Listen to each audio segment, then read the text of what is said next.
So, what's up? Tuturuan ko kayo paano gumamit ng bed para mas madali mo makuha yung 300 energy sa new version, no? So, ito based on experience ko lang. Tingnan natin kung gagana. So, tingnan nyo yung energy ko, 8. Tama.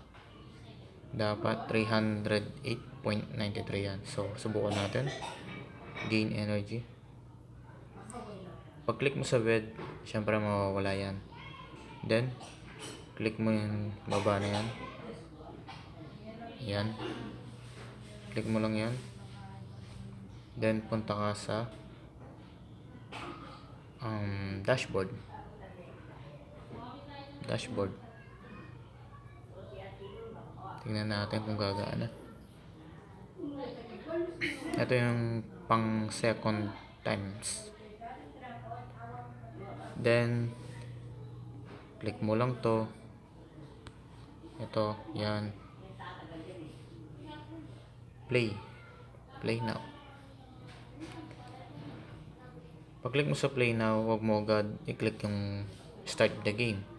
Click mo muna itong word. Click word. Then, pili ka kahit ano dito. Basta low level, person in game. Yung konti lang ang mga tao sa in game. Kung wari, itong word 11, konti lang ang tao dyan. Papasok ako dyan. Click mo lang yan. And then, wait for reconnecting. Tada! And wala. May 311 ka na. So, dumagdag siya ng 2 energy per 2 minutes. So, ayos lang yung calculation. 2 energy per 2 minutes. Exact yan. So, yun guys. Sana nakatulong. Sayang ko na naman yung 2 minutes ng buhay nyo. Have a nice day.